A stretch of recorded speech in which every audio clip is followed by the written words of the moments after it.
落語本場長崎ではちゃんぽんにソース。土地が変わると食べ方も変わる。うどんに七味を振るところもあれば、醤油を垂らすところもある。ところが長崎では、ちゃんぽんにウスターソースをかけるってんですから、これはなかなか油断ならない。師匠、長崎じゃちゃんぽんにソースをかけるって本当ですか？本当らしいな。皿うどんには絶対、むしろかけない方が変だってくらいだそうだ。ちゃんぽんにソースですか？それはちょっとやりすぎじゃありませんか？そう思うだろう。ところが地元の人間は平気な顔でやる。町中華で数人前頼むと、醤油差しに入ったウスターソースがついてくるそうだ。中華にソース。しかもな、地元じゃ緊張ウスターソースってのが有名で、ラベルにも皿うどん向けって書いてあるそうだ。もう隠し味じゃない。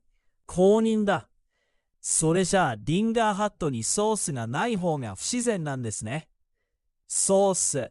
長崎の人から見りゃ、酢やからしはあっても、ソースがないのが不思議らしい。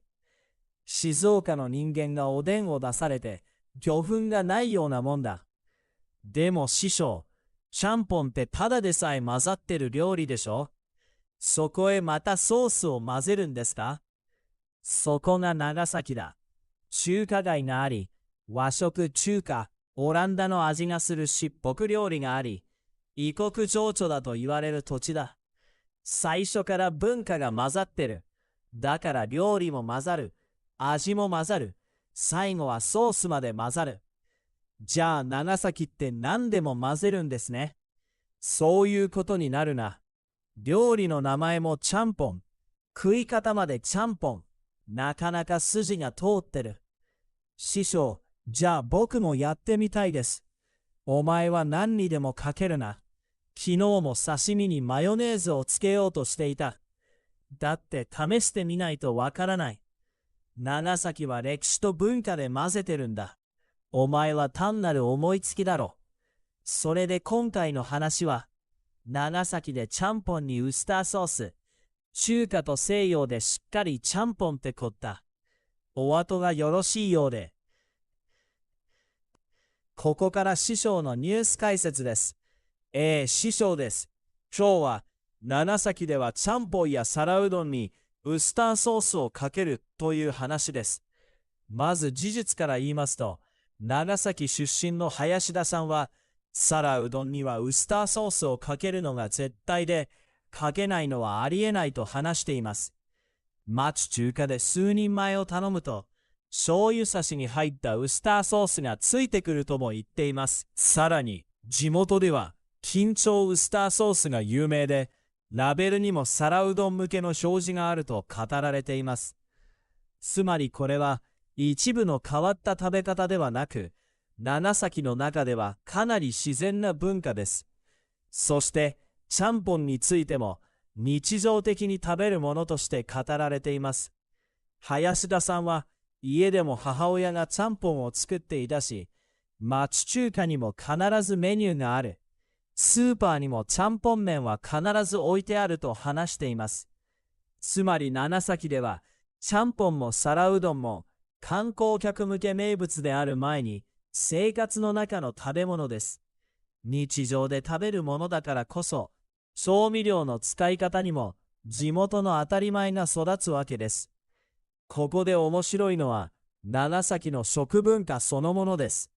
記事の中では、長崎は異国情緒があり、中華街もあり、しっぽく料理のように和食、中華、オランダ由来の洋食が混ざった宴会料理もあると説明されています。